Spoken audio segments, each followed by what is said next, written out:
Doutor, agora você falou lá no início sobre perda auditiva, nessa relação zumbido, perda auditiva. É uma queixa muito grande das pessoas, assim, independentemente do zumbido ou não. E o que causa a perda auditiva? É o zumbido que causa, é a perda auditiva que traz o zumbido? Existe uma relação? E quais os outros fatores para a gente perder a audição, né, com o tempo, se existe fator genético, enfim. Não, perda auditiva tem uma infinidade de causas, tá? Isso vai desde coisas simples de solução imediata, por exemplo, uma rolha de cerume, que é um ouvido entupido com cera, que é uma coisa que você tira e acabou o problema. Isso vai passar por outros tipos de lesão, por outros tipos de inflamação.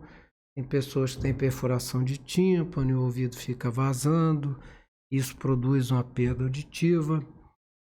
Existem perdas auditivas congênitas, a criança já nasce com elas, pode ter causa genética, pode ter sido problema na gestação, problema no parto, isso pode ser doenças, viroses, etc, etc. Algumas doenças podem provocar perdas auditivas, isso você vai falar de vários tipos de virose. Existem perdas associadas a doenças metabólicas, diabetes principalmente, né? Existem perdas associadas à exposição a ruído, que é uma coisa bastante comum, e aí a gente está falando de ruído profissional, ou seja, aquele trabalhador de indústria exposto ao ruído. Mesmo com a proteção? Com a proteção diminui bastante se forem seguidos todos os protocolos, né? Mas ainda assim pode ocorrer. E existe a perda auditiva por ruído recreacional, que é a questão do uso dos fones, música alta e tudo isso que é um problema. E existe a perda auditiva relacionada à idade, tá? Então, assim, não quer dizer que é normal o idoso escutar mal. Não, isso não é normal. Acontece que se você pegar uma população idosa e analisar a prevalência de perda auditiva, vai ser muito maior do que a prevalência de perda auditiva numa população jovem. Porque existem vários fatores ligados ao envelhecimento que podem afetar a audição. E o que a gente sabe é que a perda auditiva, na imensa maioria das vezes, está relacionada ao zumbido.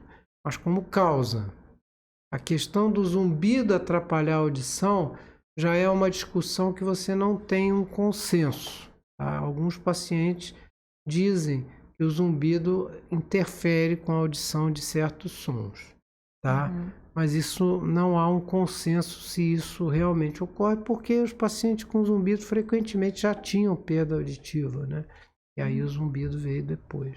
Então, geralmente, o paciente que se queixa do zumbido, ele já apresentou, né, já apresenta em algum momento alguma perda auditiva. Exatamente. Isso é comum. Isso é o mais comum. E não ao contrário, né? Aquela pessoa que começa com zumbido e começa... Às vezes pode acontecer, imagina, né? Notar a perda auditiva. Qualquer coisa pode acontecer em medicina. Mas isso não é o usual. Entendi.